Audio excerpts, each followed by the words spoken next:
Hello everybody. Well, let's talk about hinges.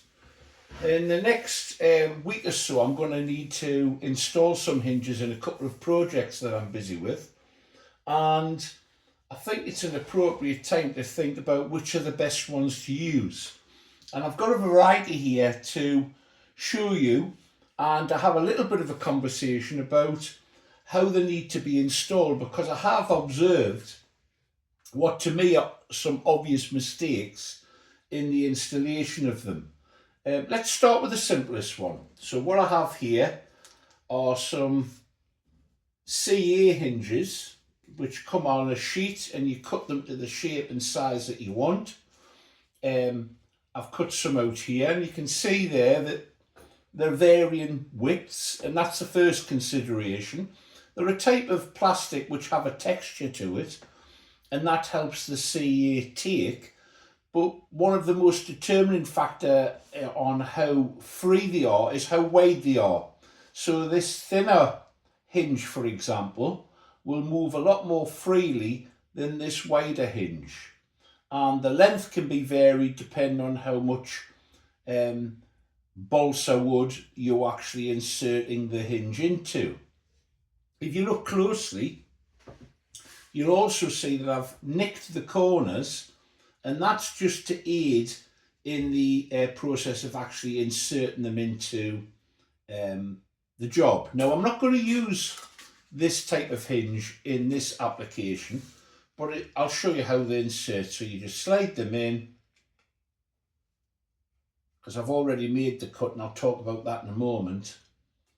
And there you have it. Now, that's the point at which many people then say, you take your thin CA, and if you use an applicator, this makes the process far easier. And I'm not going to do it because I don't want to use this hinge. And then you apply the CA to the joint on both sides, and then the capillary reaction draws the glue into the joint. It's wicked in the surface, and you get a strong joint. Well, that's where I beg to differ, because the way this works, if I apply glue, this CA, to the surface, and it runs into the hinge line that I've cut in the balsa, it's my observation when I've seen a model that's been smashed up, or I've been pulling one apart, that quite often the CA only penetrates a very short distance in, because it goes off, it reacts with the balsa before it goes the full length of the hinge, and therefore it doesn't impart adequate strength, in my view, in the hinge itself. If used correctly, these hinges would be perfectly adequate for medium size to average size nitroplanes if it's applied properly. But far too often, that's the way I've seen people apply them and fit them. So how do you get around this? Well, there's two approaches. The first one is if I draw on the centre line here. Now, there are all kinds of fancy gadgets, but frankly, I don't think they're necessary. If I cut in my slot for the hinge, you notice I've turned the blade round, and I use the blunt end of the blade to open the pocket up a little bit. Then we'll just try this one in. Okay, so what am I going to do differently? Well, there's two approaches, that you can do. The first one is, in that hinge line, is to drill a hole the depth of the hinge.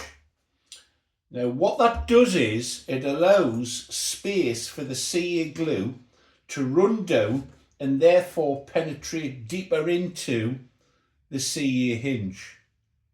Now, if I place that in and I apply the glue at the hole, it'll run down and it'll seep out into both sides. An alternative, and you sometimes find this on commercial hinges, is to have a slot running down the centre of the hinge. So if I take a piece of material out now, I've now got a hinge with a slot in it. Now when I actually insert that into the wood, when I pour the C glue this time into the joint, it's got much more chance where it can run down the gap between that I've created by that pocket, and it's going to create a much stronger joint. So if you are going to use these, think about what I've said there and either modify the strips that you cut off like that, or do it by drilling a hole and creating a slot in the pocket. So that's one type. Another type of hinge which I've come across and used, although I'm not madly keen on them, are these row bar hinges. They're extremely strong mechanically, so they're very good for large models or models which the control surfaces are exerting a lot of force on them. The disadvantage for me is that if they're installed incorrectly, you end up with a large gap between the control surfaces. And if you do that, you're going to lose all kinds of efficiency in that surface. So how do you install them? Well, the thing to do is to get a drill, which is just a little bit smaller than the diameter of the actual hinge that you're using. And you can buy these in a variety of sizes. Unfortunately, I have heard on the grapevine that I believe that the company's no longer going to trade. But there'll be copies out there in blink of an eye, I can almost guarantee that. So if I change this drill, yeah, that'll hold. You simply,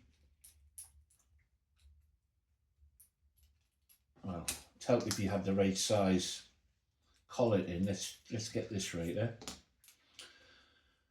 You simply need to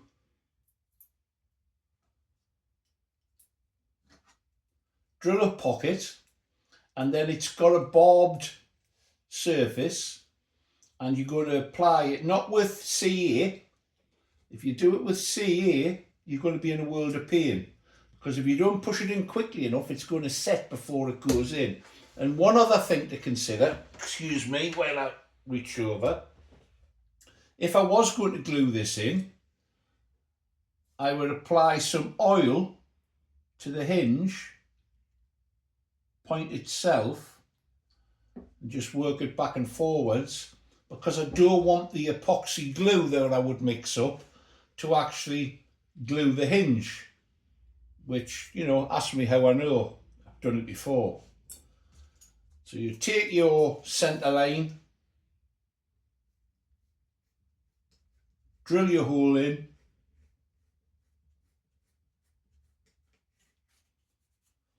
and then it simply pushes in. However, and this is where I have a problem with them, you notice at that point it becomes difficult because it splays out. The actual hinge itself, let's make sure you can see this clearly. There you go. The hinge itself becomes wider as you approach the hinge area, the pin. So what I think you need to do, and what you should do, is to cut out a little pocket to accept that part of the hinge. And that's the reason why I'm not mad keen on these, I'll be honest with you, because I think they can look quite ugly. And there we go. You've got to make sure they're lined up and they're all square with one another. There's your hinge. Very strong hinges, very, very powerful. Ideal. Bit of epoxy on there, push it in, and you have a nice, neat hinge. Now the type of hinge that I prefer using personally are hinges which involve having a pin. So there's a pin running through this hinge, and they come in a variety of sizes, all different sizes. Here are some that are a bit bigger and more robust. Some of them, they have the pin has a little L-shaped right angle, which is really handy because that allows you to grip the pin and pull it out, separate the hinges, and then you can, if you need to do any work on them. So that very similar approach. We go to this particular fin. It's a very small fin, but a fin area for the cirrus moth that I'm battling with at the moment. So we'll push that in, and we would do the same thing. Actually not fully in, it needs opening up a little bit, but you would do the same thing with the oil and apply the oil to the pin. Now you'll notice it's got a whole series of holes in it, and if you smear epoxy on both sides of this, on both of the sides, and you push it in and the epoxy takes into there, it would be my argument that you would never need anything else. That hinge isn't going to go anywhere. However, some advocate that when you push it in, let's actually put it in properly. So open this pocket up.